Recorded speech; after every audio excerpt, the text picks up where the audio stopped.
We got 2 words for you. Ringside Renaissance.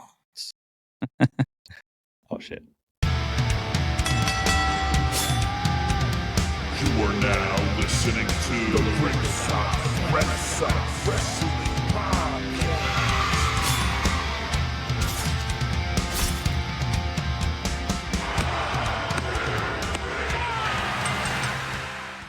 Welcome back to Ringside Renaissance. We're here with the RRW Weekly Reivew for AEW. And I'm here with Pretty Deadly Jesse. Yeah! Yeah! Yeah. And I'm Andrew Kombat Jones. Click, clack. Rockabye, baby. Yeah. Had a banana clip in that shit today. Oh, yeah. Yeah. Peeling shit back. How's it going today? Oh, I'm good. How you doing, man? Good, good. Another beautiful day. Hot one out there. Hope everyone's staying cool. Coming Be off cool a as fuck. hot week, I guess. Can't even say it seriously. Yeah. Of AEW. And Jesse, you want to do the honors of what last night was? It's Wednesday night. You know what that means. The 250th episode of AEW Dynamite is now on TBS. And we had Collision, of course, Saturday before that, which, well, Dynamite was hot. That was lukewarm at its best. I'm feeling pretty confident, though, because at a certain point here, like, okay, thanks everyone for hanging out with us. Like, share, and subscribe. Right. Tell your friends about us and stuff. And we're growing to the point where eventually we're going to get more viewers than AEW, Rampage, and Collision. So, ooh, yeah. Setting goals for ourselves. Man, that's rough. That's rough. But it's true. And in reality, they're setting the bar very low now. So after this, it'll either be off the air or it'll get better. Yeah.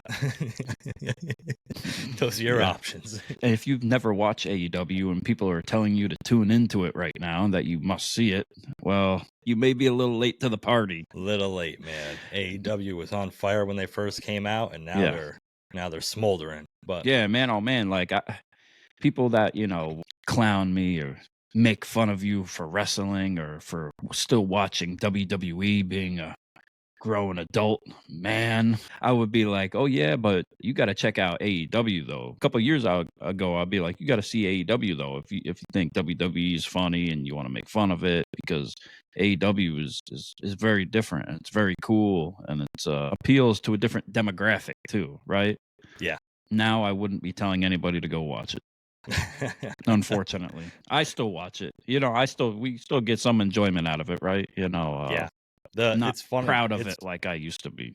Right. It's funny the juxtaposition, because like I used to be embarrassed to tell people I was an AEW fan or a WWE fan, but like AEW, I'd be like, oh, this is freaking cool. And now it's like flipped. Like I talk to people about, oh yeah, did you watch the Money in the Bank? And then AEW, I'm like, oh yeah, I watched Forbidden Door. Makes me think of the WWE commercial with Triple H talking.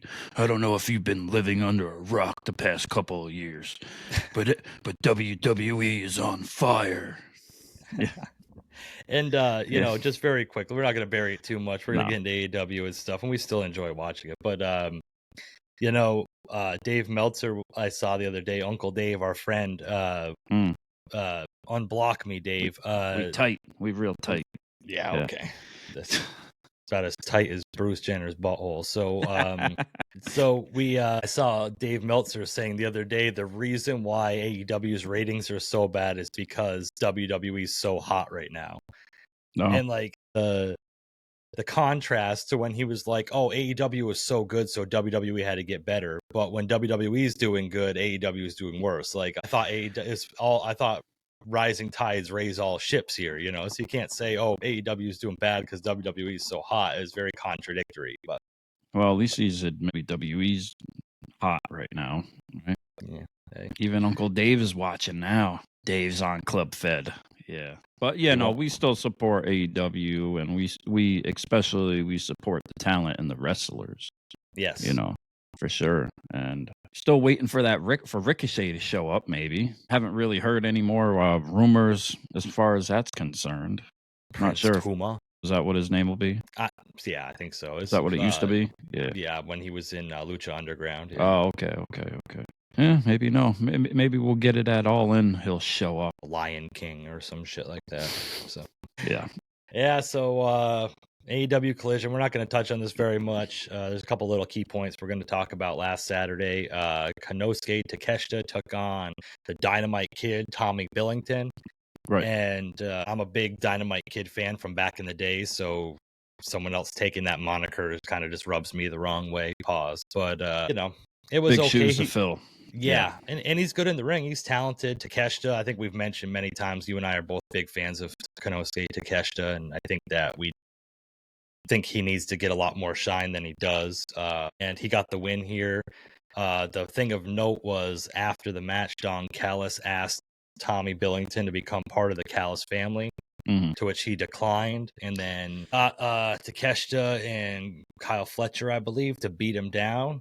Yes. And got the big save by the returning FTR.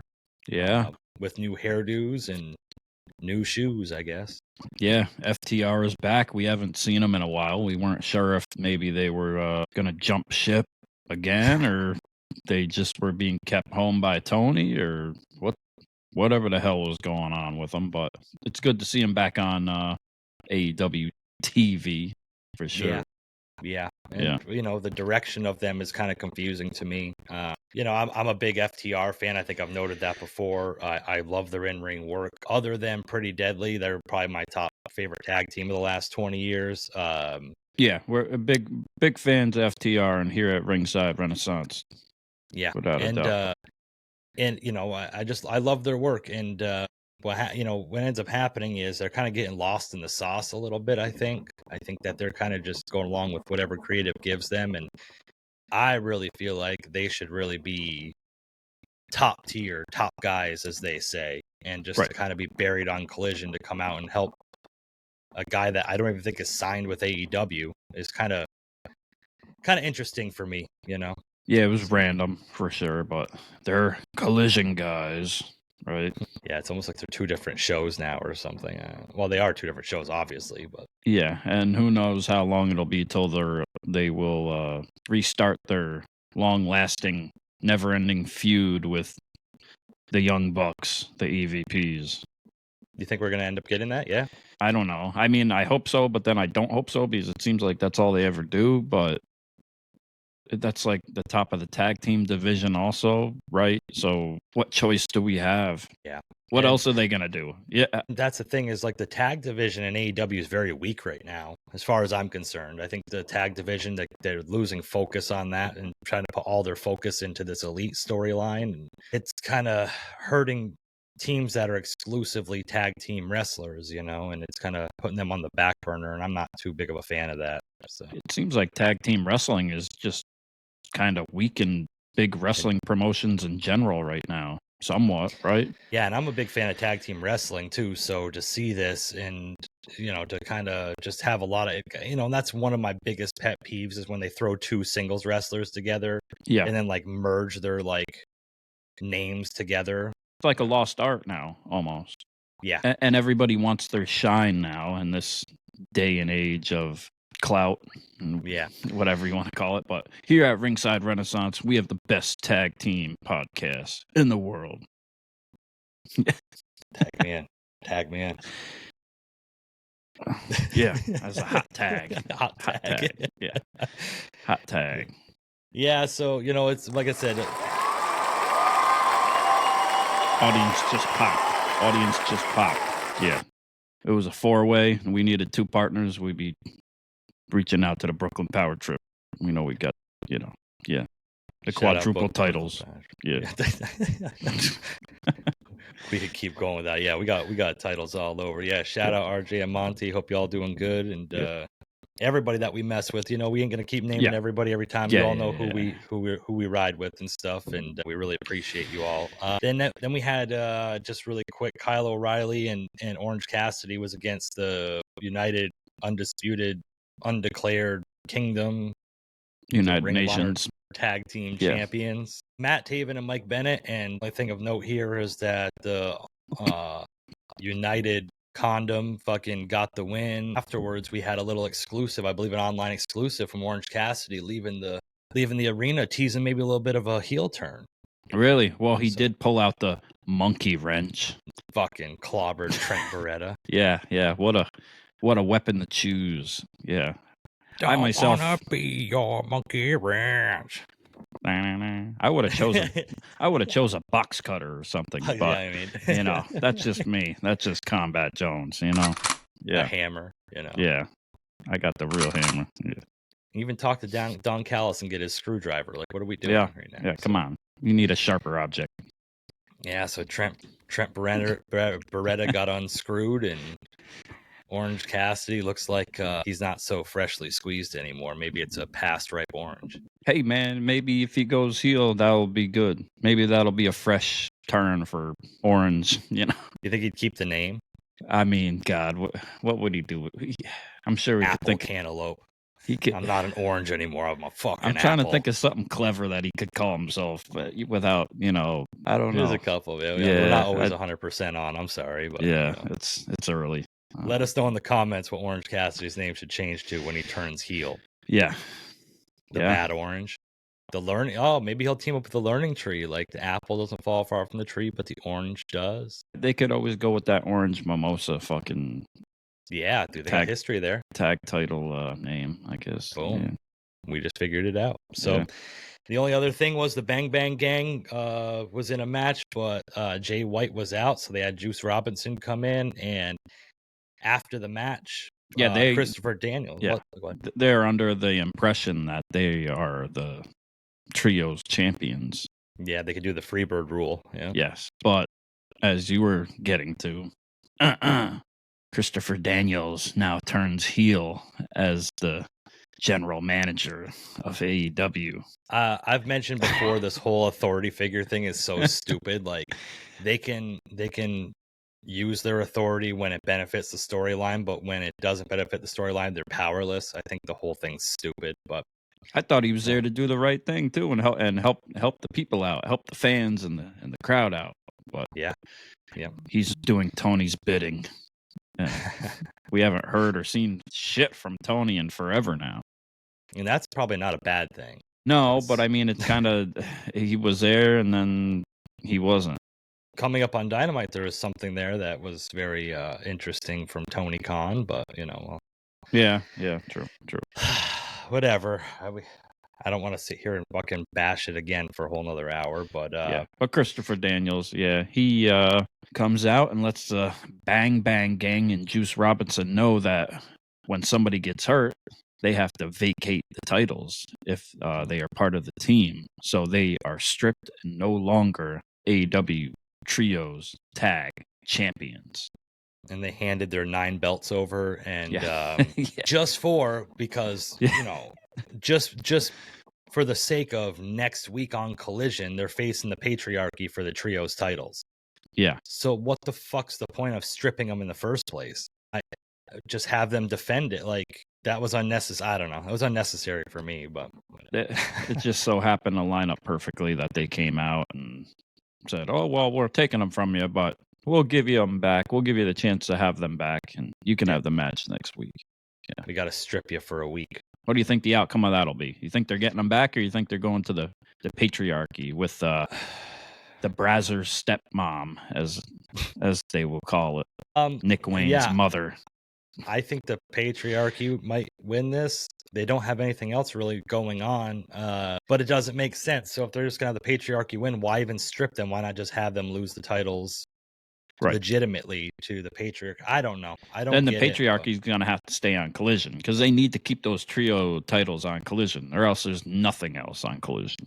They pretty much moved everything to Dynamite, and it's right to have it doesn't make sense. Why not even have the other? Well, I mean, they had Jack Perry defend his TNT title last week against Marco Stunt on Collision, so there was a little bit of crossover, but they need to start bringing some real star power to Collision to try to, unless they're just kind of content with not having good numbers and just letting it be what it is. I don't really know. And apparently Marco Stunt is gone. He's been banished again. Moment of silence for Marco Stunt. Strippers everywhere. Rejoice. Watch out. Maybe he talked to Nick Wayne's mom and they weren't having it. So yeah.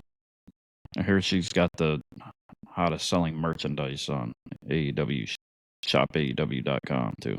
there doesn't take much at this point. Their So- merchandise has been so bad lately. She's got a new fleshlight coming out.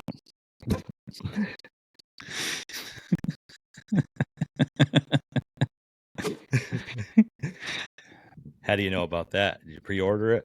Popped up in my email under spam. Extra large. Yeah. So, Yeah. so I don't know. Well, it is what it is. That was AEW Collision, and we're gonna move on over to what everybody's clamoring about is AEW Dynamite. Yeah. The 250th episode of AEW Dynamite was in Arkansas or some shit. It's a real prestigious arena to have 250th episode. Yeah. Sure was. And AEW Dynamite started out hot. One thing I don't like is they don't do the opening like video package music thing for Dynamite anymore. They just jump right into like the first match. And what I did kind of we like the get? Dynamite song. Yeah, the Dynamite song was good. They did have some good openers and opening videos in the past. So not this week. This week we started out we got done the Big Bang Theory and went right into Maxwell Jacob Friedman making his entrance to the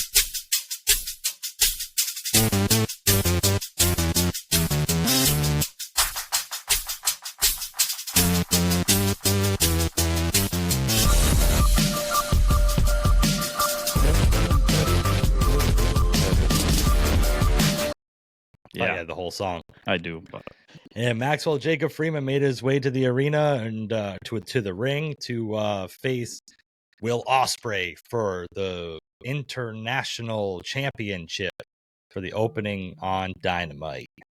Boy, oh boy. boy, oh boy, as the IWC put it, we were in for one of the greatest matches of all time in the history of wrestling. Pretty sure Uncle Dave's going to give that about a 5, more than a 5-star. I'm going to say like 7.5, something like that, maybe 8 out of 5.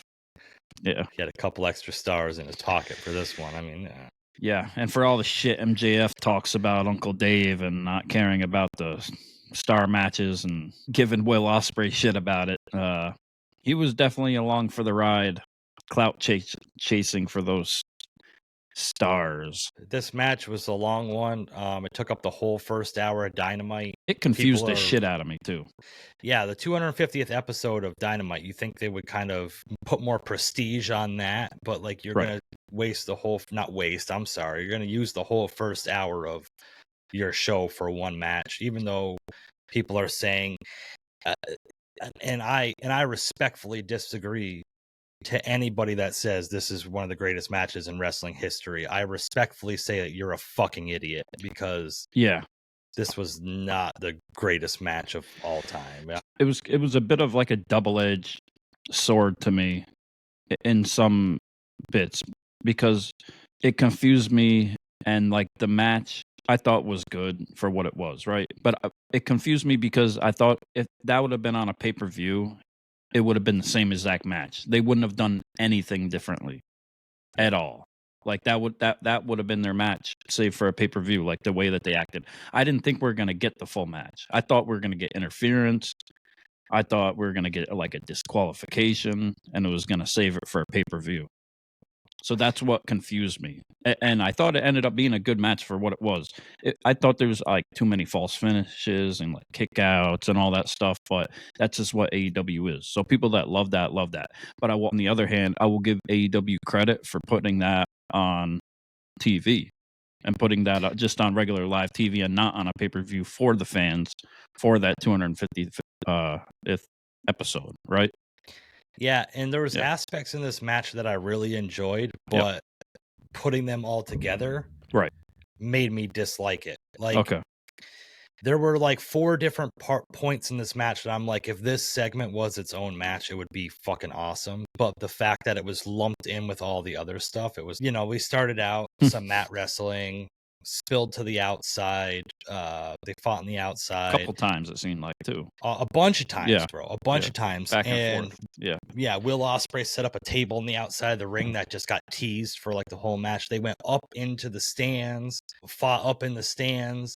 Referee was just letting it go, and we had to constantly hear Excalibur say, "Well, the referee's discretion. He's just it's a title match," and it's like, dude, stop trying to justify it. It just doesn't make sense. Just say this doesn't make sense, and that would make more sense than saying that the referee's trying to use discretion. Like, the referee's not supposed to have that much discretion. It's supposed to be cut and dry, Right. you know? And at one time, Will Ospreay, they came back over the barricade, and he had rolled in the ring and then rolled back out.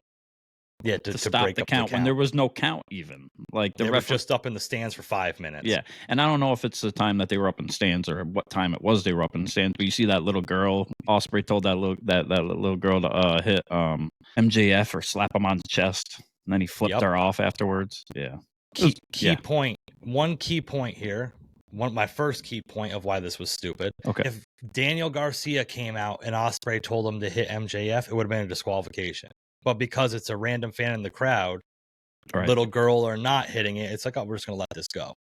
Yeah. I thought it was funny, but it was also like, yeah. MJF needs to get away from this stupid comedy shit. Yeah, is what this is. It's like it's a continuous comedy. It's AEW is just like a fucking comedy show. At least he flipped the girl off afterwards. I'll say that. I mean, but even when he came out, like the crowd was still somewhat rooting for MJF, and even when he was doing some of his heel shit, they were still rooting for him somewhat. Yeah. Do you think like some of the crowd he's trying to get is just a little forced? Yeah, definitely. Like grabbing the fan signs and ripping them and flipping this guy off and grabbing a water and throwing. It's like he did a whole clump of it all together, and it was like. Well, the one called his bluff because he went to like. MJF went to like dap the guy or like whatever up, and the guy predicted MJF was gonna like flip him off before he got to do it, and he flipped MJF off. Yeah, and I thought I was like, oh man, that's not good. That kind of spoiled it, you know what I'm saying? But then he went for the signs, and it was just kind of like MJF does go for the low hanging fruit most times, like on people or in promos and stuff like that. He does it in a decent way usually, but yeah, it seemed forced. He's creative enough. He's got to figure out a new way to turn on the fans or do more or something. I'm not sure what it is at this point. The cat's out the bag, you know. We saw that corny, cheesy comedy MJF for a while when he was like a babyface as the champion, right? Where a lot of this stuff that would generate a lot of heat as a heel now just comes off as corny and comedy to me.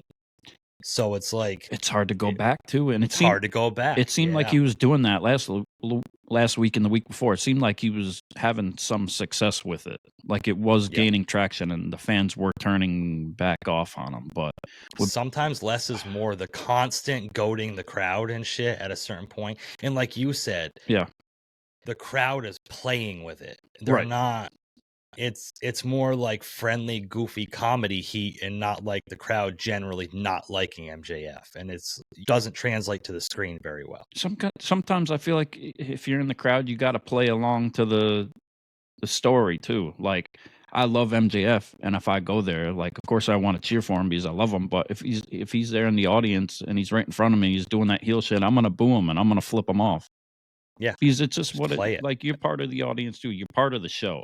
Nobody's forcing you to do one or the other. You bought the ticket. You can do what you want. But out of respect for the wrestlers.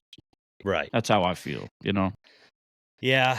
Like I said, a lot of it just didn't translate together. Like if that, like I said, different parts, if they were their own thing, it would be really good. The mat wrestling was good on its own. But then when they started going out in the crowd and doing all that, like if you marry that with the mat wrestling, it's like this just doesn't make sense to me. Ospreay did like a big like neck breaker or something to MJF off the barricade, and they were both selling it on the outside of the ring. I don't know if you saw this or not. I thought this was the end of the match because they were both selling it, and the referee went down and said something to him, and they both just stood up and got back in the ring. Like they were both selling the move, and then the referee came out and said something, and they both just stood up and got back in the ring.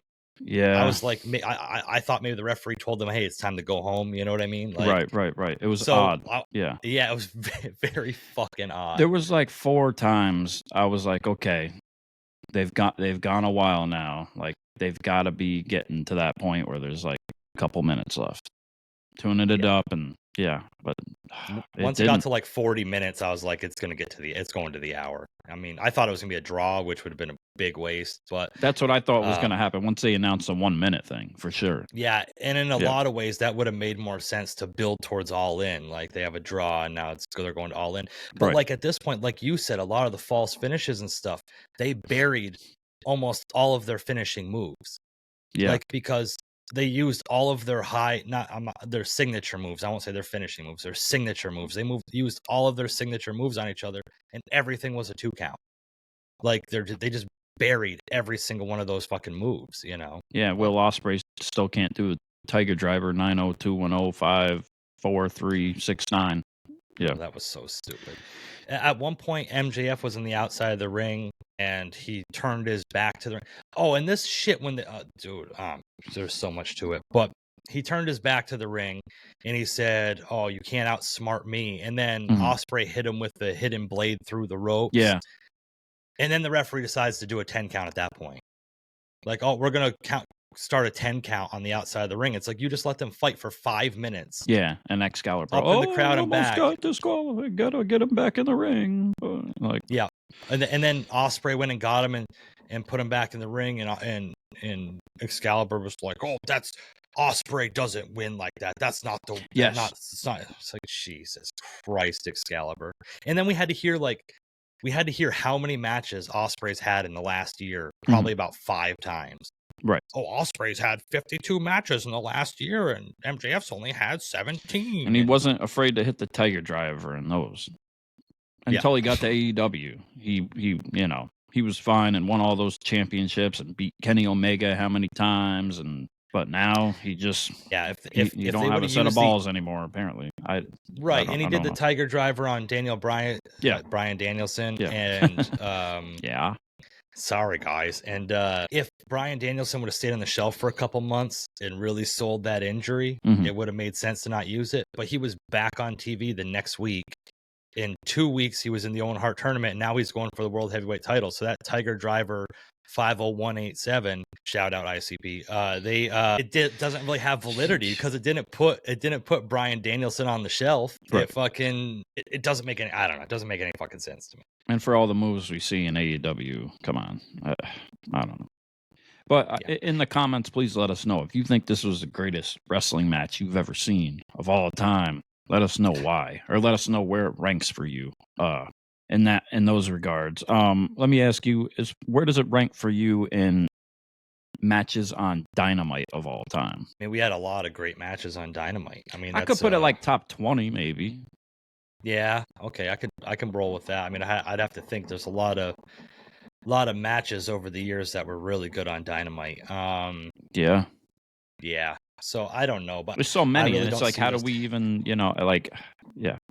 And at the end of the day, like I see a lot of people in the IWC saying this is the greatest match in Dynamite history, the greatest match of all time, but nobody is explaining why.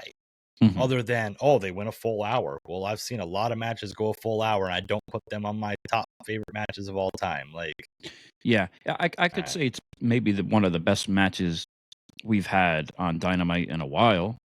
But it's just one of the longer ones too. Like, think about some of these good dream matches we've had in some of these last pay-per-views with Daniel Bryan, or like they said, the Zack Ryder Jr. one with Daniel Bryan, or Bryan Danielson. Yes. Zack Sabre, dude. Zack Sabre Jr. Yeah. Is that what I said? You said Zack Ryder. Whoop, whoop, whoop. Oh, Jesus.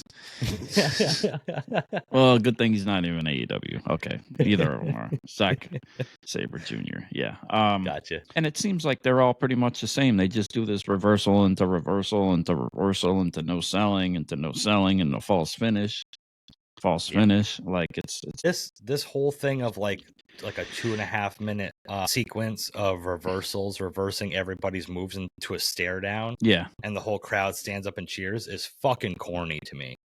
Like, that shit's so fucking played out and corny, and it happens on every episode of Dynamite. It's synchronized, like come on, and you're gonna talk trash about WWE being scripted and synchronized so much, and see Uncle Dave and Alvarez fucking praising this shit, but they do it on NXT and they say it's fucking choreographed and corny. Like, Right. it just does, whatever. I'm not going to get into all that, but at the end of it, I thought this was going to go to a 60-minute draw, but it didn't go to a 60-minute draw, did it? No, it didn't. We got hit with the 1 minute timer, pretty much, and we get to 30 seconds. Excalibur, there's 30 seconds left, and that was the cue. Ref got hurt, went down, and MJF brought out that Dynamite diamond ring that he still has. That he didn't win again. They did do the match once a fucking year for a while, so he could keep the ring, but apparently they just decided that it's his for now. He hit Will Ospreay with the ring, and he knocked him out with it, and just enough time to pick up the count, the 3 count, and the referee just got up in just enough time. Good timing, I'll say that. They didn't botch the timer countdown with the count for the ref. Yeah. Yeah, the referee slowed his count a little bit down to... Yeah. But it's like he had to speed it up, so I can see what you're saying. Right. At this point, going 59 minutes and 58 seconds or whatever, that's when I consider it a waste. If you're going to go to an hour draw, okay, whatever. Right. But now you're saying that, okay, well, we're going to have a definitive winner, but we're going to go a whole hour to get a definitive winner. And again, taking away from other wrestlers that could be on the show and could be showcasing themselves a little bit. MJF hits Will Ospreay with the Dynamite Diamond Ring, gets the pin, new international champion. What do you think of the post-match stuff with the oxygen? With the oxygen tank? I mean, I don't know what the point of it was. Comedy, more stupid comedy. Yeah, and MJF just kind of clout chasing and just for pictures. And yeah, and it doesn't make sense to me because he's sitting there saying he's better than everyone, he's the best in the world, and nobody can keep up with him, but then at the end of the match has to have an oxygen tank like he got pushed to his limit. Like, doesn't that contradict you saying you're better than everyone and nobody can hang with you, but you're showcasing that you could barely hang with Ospreay? Yeah, like I get Ospreay didn't need an oxygen tank. Yeah, and it's more comedy, and I get it, and it's funny, but wouldn't it have been more funny if he just sat there and spit on Ospreay or just spit on the fans more or something? Yeah. I don't know. I guess it was good for pitchers, right? And it's just good for clout for him. Kind of lost me. Yeah. Right. To me, it shows weakness because you're sitting there, like I said, you're sitting there saying you're the best in the world, but then you need to you need all this help to get out of the ring when Ospreay just rolled out and walked out or whatever, They had this one thing where Ospreay supposedly dislocated his shoulder and had to get relocated. The doctor match. And then he's flying around anyway. Like, if anybody's had their shoulder dislocated, you ain't gonna be fucking flying around. I don't care how much adrenaline's in you. But. Yeah, that was kind of like another unneeded spot, but probably added another star from Uncle Dave. And then MJF now after the match, he's got this new catchphrase that he uses, "Thank me later." She clearly stole from Drake. They not like us. They not like us. Yeah, I don't know. I wasn't a big fan of this at all. I mean, like I said, there was certain aspects and chunks of it that on their own were really entertaining and really good stuff. But to clump it all together, MJF elbow dropping Ospreay through the table. Like, didn't MJF just go out fucking injured for doing a similar thing fucking 6 months ago, and you're gonna have him do it in a Dynamite match? Like, it's just another added thing that just didn't seem like it needed to happen. And again, you do an elbow drop through a table to a guy. Wouldn't that be a disqualification? If that wasn't a disqualification, why did he have to hide the ring? Like, why did he have to hide the Dynamite diamond ring? If slamming him through the table didn't disqualify you, hitting somebody with a ring shouldn't disqualify you, right? I mean, yeah, it wasn't a great pull-out job. Pause. When he pulled the ring out, you didn't really see him pull it out of his drawers, kind of like he used to. You just seen it afterwards, and you assumed he had it on when he punched Ospreay that last time. The way commentators sold it too, but not a fan. I understand why people say it was a good match. Like, it had my attention, but goddamn, it was long. Holy shit. So moving on afterwards, unless you have anything else about it, I mean, it's just MJF playing with the crowd, and the whole heel thing. Like, I hate to bring it up, but when Punk did the interview with Ariel Helwani, he asked him about MJF, and he pretty much said that he was catering to the audience and the crowds and the online crowds, right? And I feel like that's just more what he's doing, right? Is that you think that's what he was talking about? Is like this specifically of Yeah. yeah, It was yeah. it was overdone. Yeah. Like he was coming down the ramp at the beginning of the match. I don't want to dwell on it too much. Yeah. But he was coming down the ramp at the beginning of the match, and the ramp is elevated. Mm-hmm. So they're not on the level with the devil. fans. Yeah. MJF, yeah. And he's higher up, so he's not on the same level with the fans, but he's still doing like the pretending to hit him, and he's like, you're standing 3 feet above him. Like, you're not close. It was just too much. Yeah. It was just too much for me. Like, less is more. He's got to figure out more ways to get over on the audience now to make them hate him. Yeah, don't become one-dimensional with that shit. Yeah. So. Yeah.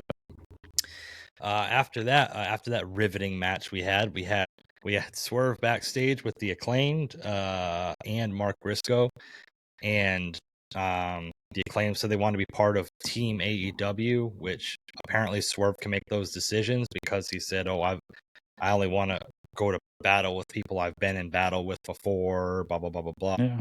I think FTR would have fit this bill a little bit better. I understand because the Acclaimed have this #1 contendership for the tag titles that they never had a title shot, and just continuing to drag that out. But apparently the Acclaimed have now become a part of Team AEW. Yeah, they're getting a big push. Oh boy. And they scissor with Swerve. Yeah. They kind of threw it in there at the last minute too. I don't know if he was really down with the scissoring. I think he put his fist out. Exactly. Yeah. Scissored. They instead of fisting, they scissored. Yeah. He didn't expect it. I don't know if it was wanted. Like it was kind of might be a charge there for him. I don't know. Yeah. And then next we had what we all were waiting for was TV time with Chris Jericho, the Learning Tree. Mm-hmm. And again, you have a 250th episode of Dynamite. You could fucking sit here and showcase all of the guys, all the wrestlers, men and women that have elevated this company to be able to survive for 250 episodes on network TV. Absolutely. And they teased it for a while too, like the commentators and with the graphic on the screen that before it even happened. Like there's plenty of people, like you said, that could have done it. AEW originals gave the time to. This one didn't do it for me. But I don't know if I've been a fan of the whole Learning Tree thing, but there's been moments that I've enjoyed it and I thought it was funny. But this time it didn't do it for me at all.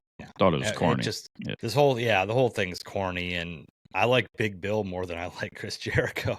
If they would have just given Big Bill like this gimmick, like to work with without Chris Jericho being there, just being like this, whatever, I think it kind of would have worked a little bit better. But the disingenuous shit with Chris Jericho, I'm just not feeling. And during the Learning Tree, which it was just a waste of time filler, we had some music playing, and he just kept talking about I think they missed the music cue because he just kept saying over again, nobody's vicious enough, nobody's psychotic enough, no one's extreme enough. He kept saying all this stuff to face him, and then we got some music, and AEW original Minoru Suzuki came out and came to the ring and random again, huh? I mean random, but not. They had their little bit of problems, I guess, going back to Forbidden Door, but like anybody's thinking about that.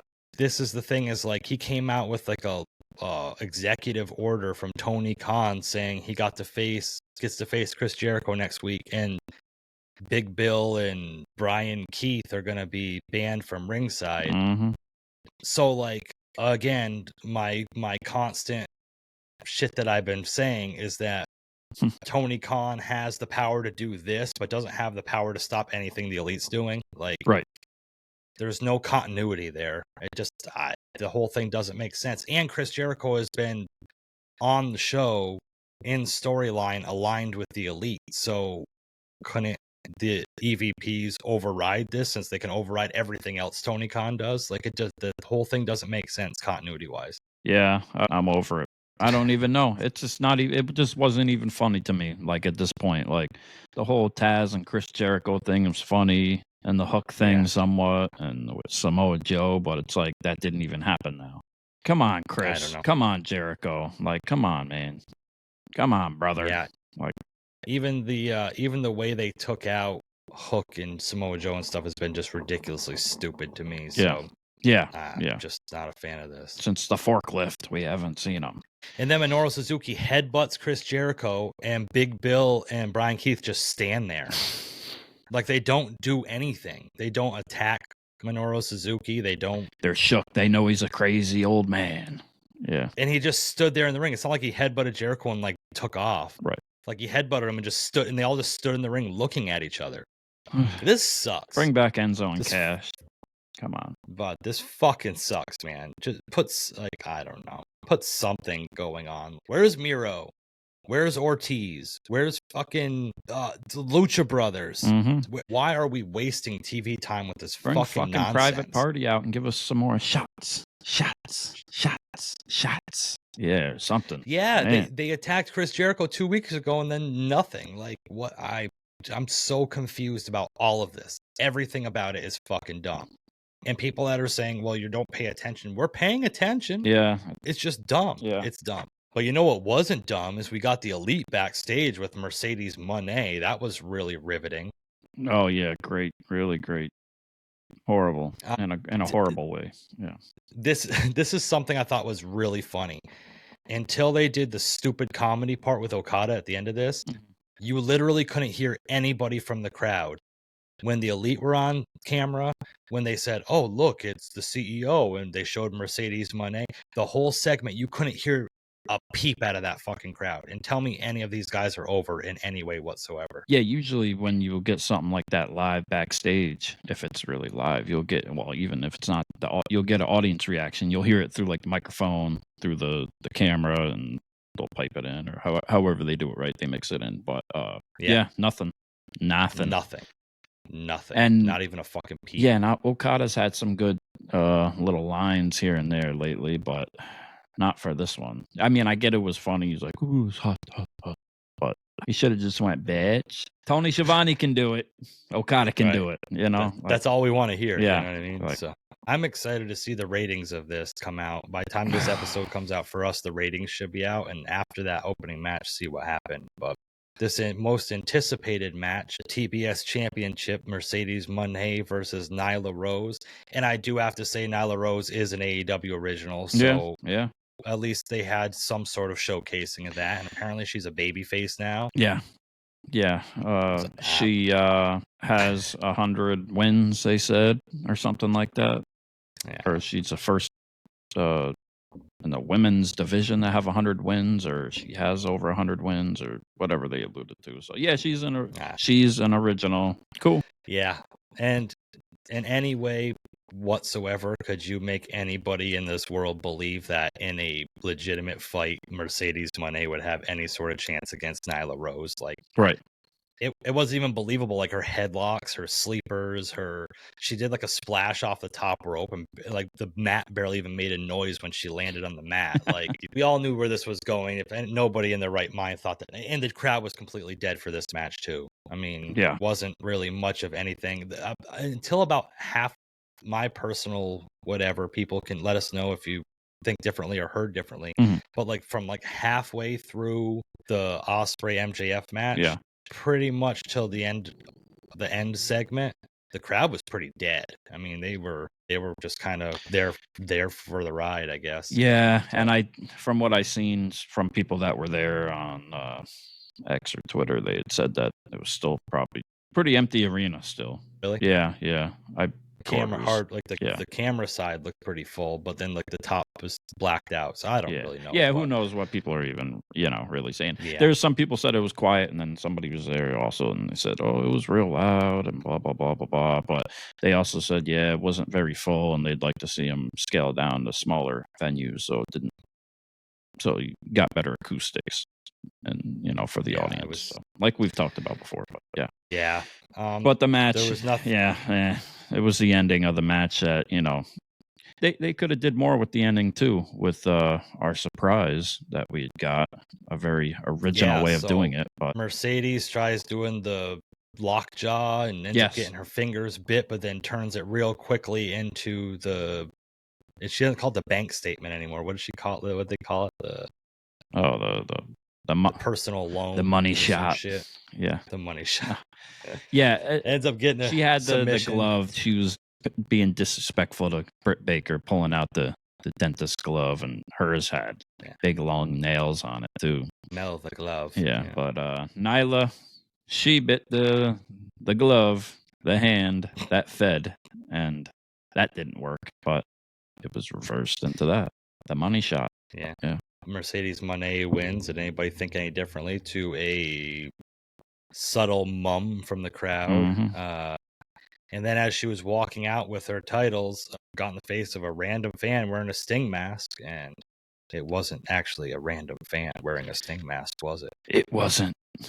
It was the DMD. Sting. Britt Baker pulled off the mask. Yeah. And it was Britt Baker, and Mercedes was shook. She was shook.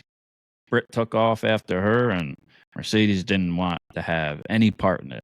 She sold it pretty well. I'll give her that. She looked scared. I think she feels like she's being upstaged a little. I don't think she likes it. I think she is being upstaged. Yeah, a little, exactly. Yeah. Nothing she could do about it, you know? Yeah. So, I love how, like, Britt Baker wasn't supposed to be there and jumped out from the crowd, and security came and grabbed Mercedes Moné and not Britt Baker. Tony Schiavone. If she paid for a ticket, she can be there.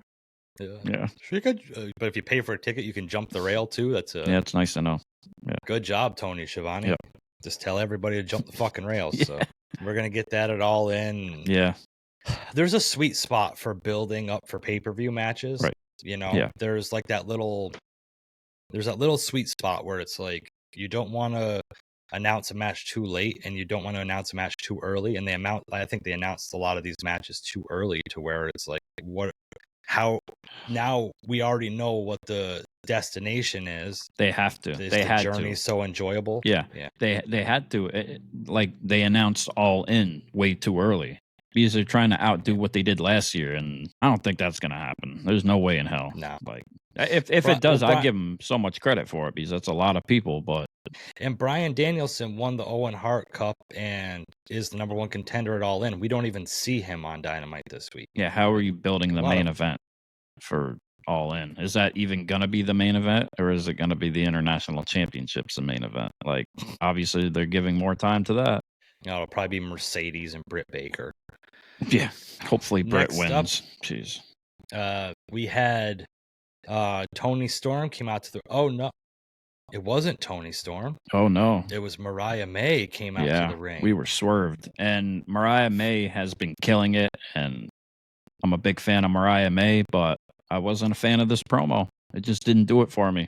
Kind of fell flat. The crowd participation with it wasn't really great. How she played to the crowd when they started chanting, I don't think was great. And there was just like nothing from Tony Storm with it too. Just her talking, and she didn't really make me think anything more of it.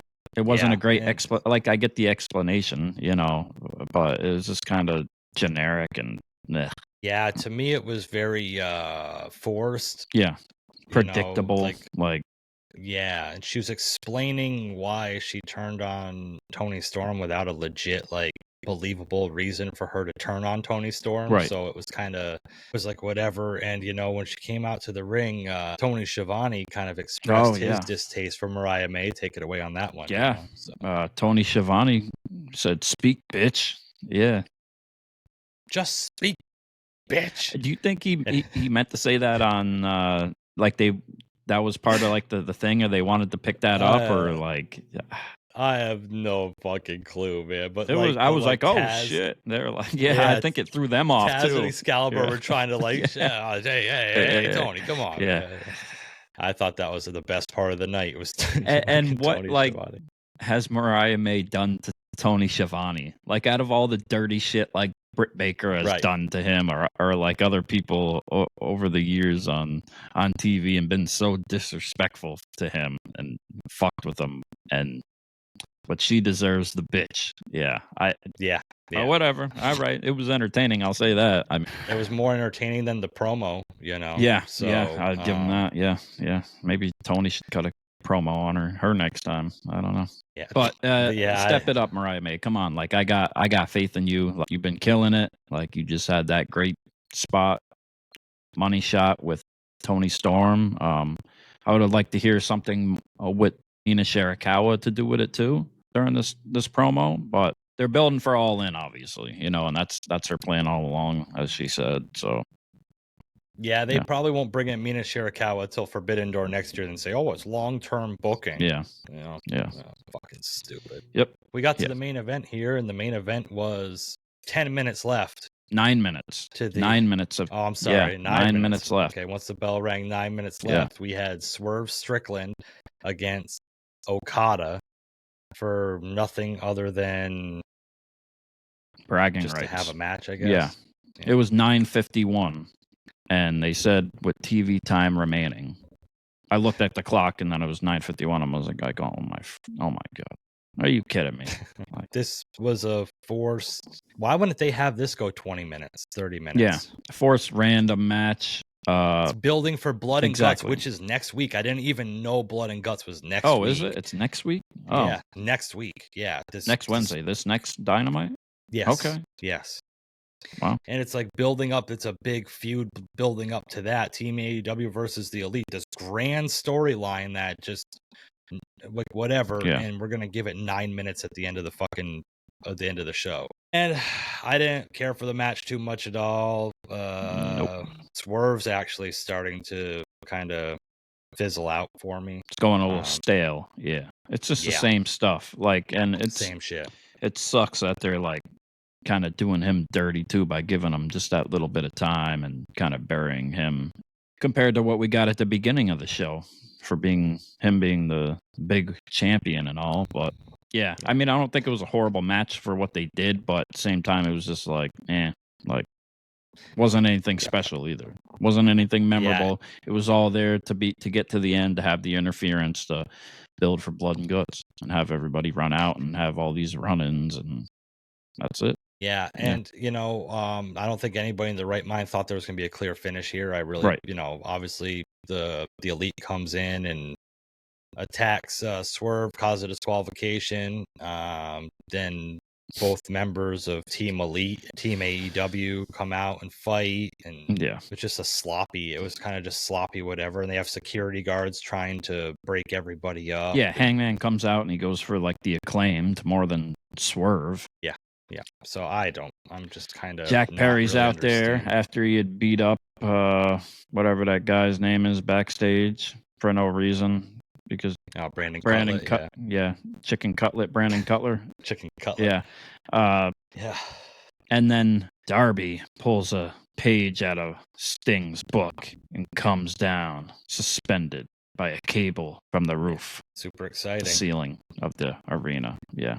And we get Tony Schiavone go, "It's Darby!" It's like, oh boy. We get it. Darby Allin we get it, Tony. Darby Allin's never going to get out of the shadow of teaming with Sting, I don't think. Yeah. Like, it's just, this is just going to be his thing now, which sucks. But then there was just a sloppy 10-way fight going on. And, Swerve was in the ring, and then Hangman comes out, and they look at, like, they almost get in the ring face to face, but they don't allow them to fight. Right. Otto pulled Swerve out of the ring, and they went and started fighting into the crowd and stuff, which I thought was very smart. If they're going to build this Hangman Swerve thing, you're going to save to it. not have them. Yeah. Don't have them beat each other up on free TV. Wait till next week on free TV and have them beat each other up. Right. That makes sense.